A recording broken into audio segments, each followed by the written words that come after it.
Hey guys, Chris here again with Project Nerf, and today I'm going to show you how to upgrade the spring in your Hades. Let's get at it.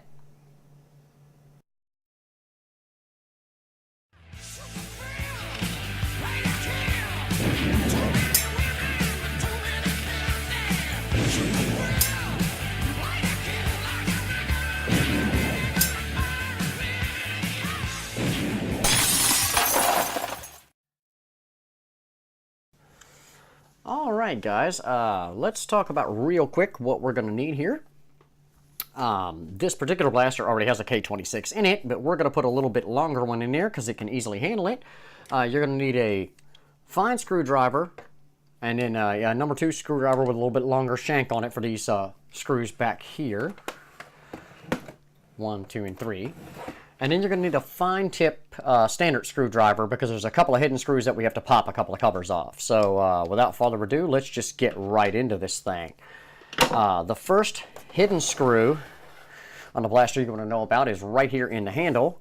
So you have to get under here with your little fine tip standard and pop this cover off. So don't be shy about it. You're not going to hurt anything. Just get in there and lever it up. There we go. Okay, so get that off of there, and there's where that hidden screw is at. And then there was a hidden screw underneath each of the nameplates, so take your screwdriver, loosen that up, and then your standard, and lever the nameplate up, and there it is. And you are going to have to remove these screws to get the blaster apart. Whoops, dropped it inside. No, that's okay, we'll get it out later. Same thing on the other side, and there is one under here too. I know we're not generally accustomed to working with screws on the right hand side of the blaster, but there is one underneath this nameplate. And here it is, so we're going to get that one out of there.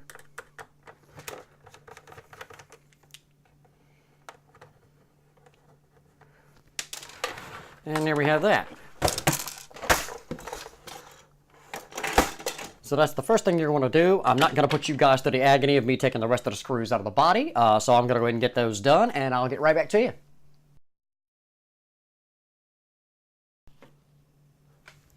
Alright, I've got all the screws loose, and I want to note that there is no need to take the screws loose on the slide mechanism for the magazines. You don't have to take those screws loose, so we're not going to mess with them. So we've got them all loose. We should just be able to lift the shell off here, and there we go.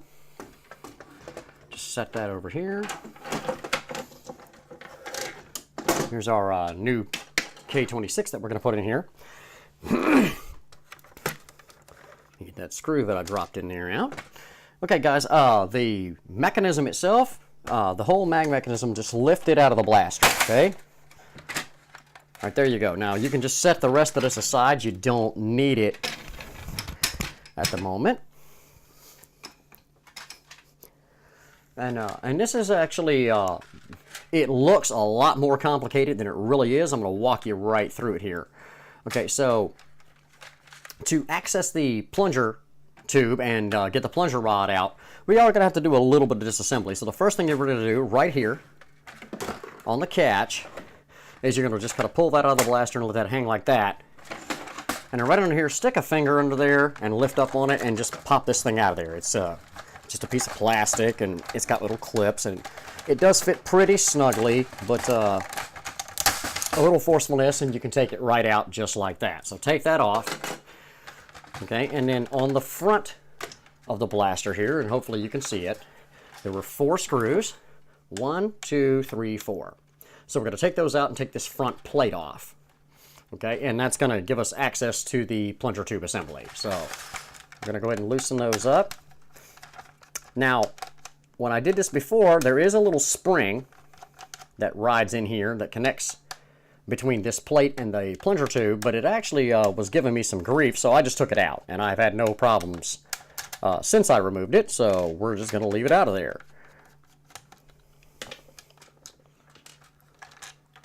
Okay, take the plate off. Take your little support there, and here we go. There's the plunger tube. And you can see here it's got these little fins on it that ride in these tracks right there. Okay, now to get the plunger rod out, what you're going to do is flip the blaster over. Okay, we have to lift this arm off, and it just lifts on. There's no screws or anything, so push the plunger head back with your fingers and just lift this arm off. And the plunger head and spring will come right out of there. And I know all of this looks complicated. My table's filling up with parts. Okay, this is the stock spring. And there's the length of K26 that I cut, pretty much the same length. We're going to cut this about a coil longer because I know for a fact it will easily handle it. So I'm going to go ahead and get my Dremel, get this spring cut, and I'll show you how to put it back together.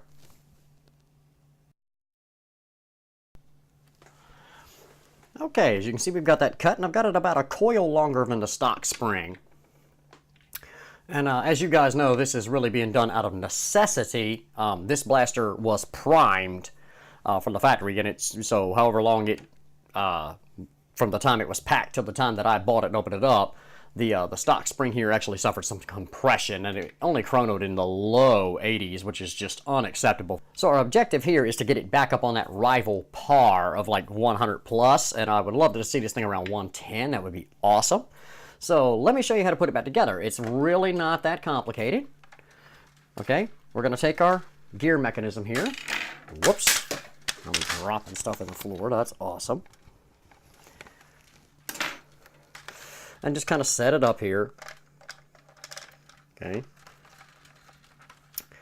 And we're going to take our plunger rod. Now, holding the blaster like this, okay, you're going to want the plunger rod with these 3 nubs facing up.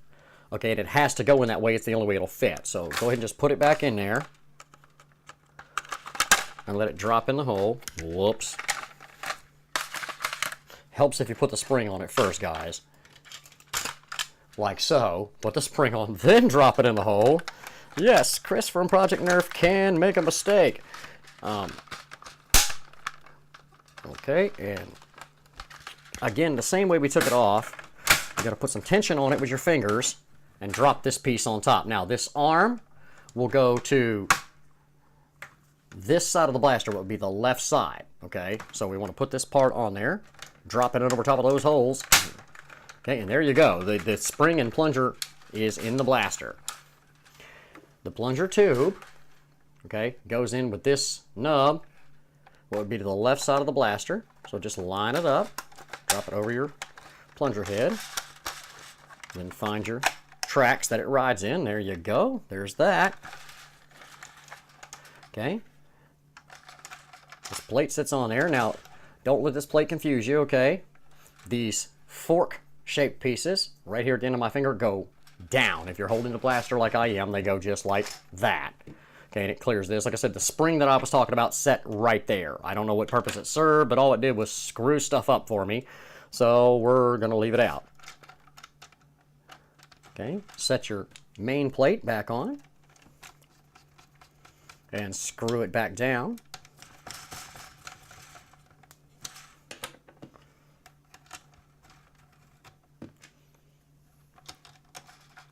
Remember, 4 screws in it.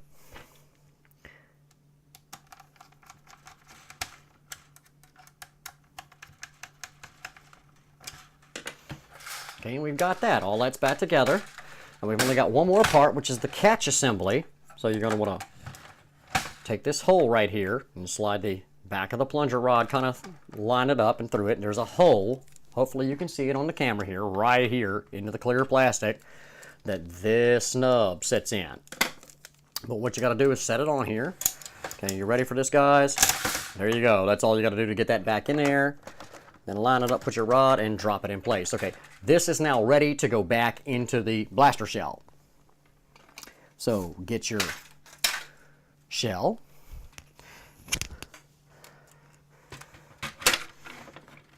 And here that is. The trigger just sets loose in there, guys. This is the safety. If you wanted to take it out, now's the time. I don't particularly care if it's in there or not.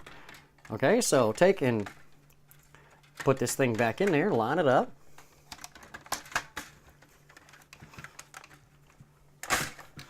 Okay, and these 3, again, it may be hard to see them here. These 3 white posts that stick up, okay, this drops in over the top of them. Okay, and you're going to have to do a little bit of finagling right here. see if I can, hopefully you can see it. There's a clear block, just like this one on the other side, that you got to kind of push down into the frame of the blaster, just like that. Once you've got that, you got it. It's done. So you're going to, in this case, my little front piece popped off of there. So we're just going to set that back on. We're going to set our shell back on here. And again, you do have to play with it a little bit to get this thing to go back together. It's not a huge deal. Don't let it be a huge deal. It just generally it goes together really, really well for a spring blaster. A lot of them have a tendency to fight you. This one just really wasn't it. There is one more thing that you're going to want to do right here on the depriming button. You're either going to push that down or inside, just reach in with your finger and push that down so it goes underneath that arm that we were talking about. And you can see the blaster closed up pretty nicely there. So we're going to go ahead and screw it together and get this thing buttoned up. All right, guys, we've got it buttoned up on our K26 in it. Our last chrono data, because of the compressed spring, was only 81 FPS, and that's just not acceptable for rival. Sorry it's a little dark here. I'm in the shade because it's about 100 degrees out here today, so I'm going to try to make this brief. But we're going to fire it over to chrono with our K26. Love to see this thing come in right around 100. So anyway, here we go.